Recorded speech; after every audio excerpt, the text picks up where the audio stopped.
Thursday on CNN, New York Times reporter Maggie Haberman analyzed the claims made by former Republican Representative Denver Riggleman of Virginia, an advisor to the January 6th committee, in an exclusive CNN interview with Anderson Cooper about former White House Chief of Staff Mark Meadows' messages about the plot to overturn the 2020 presidential election. Take a look.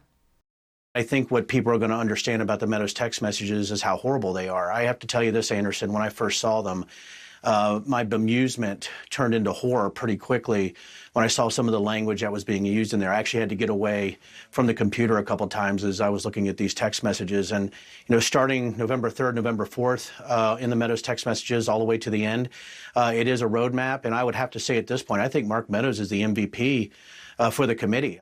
So Denver Riggleman there saying that basically the text messages made him sick, that they're a roadmap. The question is, a roadmap to what? Right. Look, they clearly are a roadmap. I actually have had this conversation with people both working on the investigation and my own colleagues that if this committee did not have Meadows texts, I'm not sure what they would have. They would have a lot of testimony. But Meadows texts absolutely paint a very clear portrait of what was being discussed, when it was being discussed, and who he was talking to.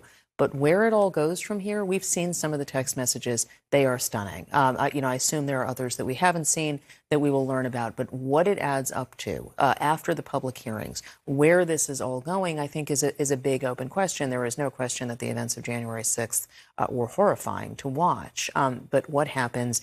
Do people get held accountable? We know that a lot of people involved in the riot have been charged. Does anyone else get charged beyond, contempt of Congress? We'll see. What do you think the stakes are for next week? In some ways, we've known these hearings were coming. In another way, I feel like they're sneaking up on us, but it seems like they're a big deal. They are a big deal, and I think there's two different set of stakes, right, John? I think one set of stakes is for the country, and that set of stakes is about the fact that what took place after November 3rd, in the lead up to January 6th, there were aspects of it that we have seen before in previous elections, mostly court challenges. Then there were decidedly aspects we have not. Conversations about, at least in modern history, conversations about, the Insurrection Act, conversations about seizing the apparatus of the elections. So that is important, I think, to remind the public what we were talking about and just how close things came to the brink.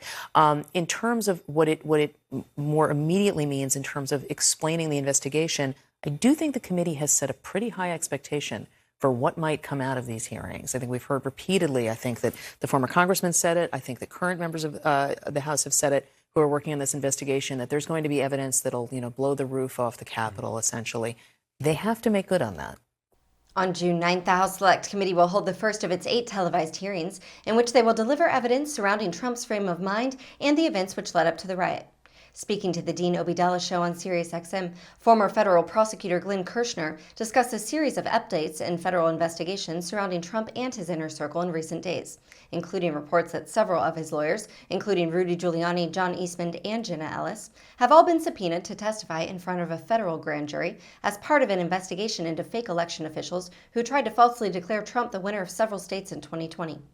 On May 30th, former White House trade advisor Peter Navarro also revealed that he had been summoned by a federal grand jury subpoena to turn over to the DOJ any communications he had with Trump and his counsel. Kirshner said that the flurry of activity from federal prosecutors could be in anticipation of a national outcry over why Trump and his allies have not already been charged. Kirshner also suggested that the increased focus on the former president's inner circle shows that federal prosecutors are working their way up the criminal food chain toward Trump. Thank you for tuning in to Raw Story TV. Please be sure to check out the headlines at rawstory.com. Stay informed and tap below to take action by liking, subscribing, and joining all those who like their news raw.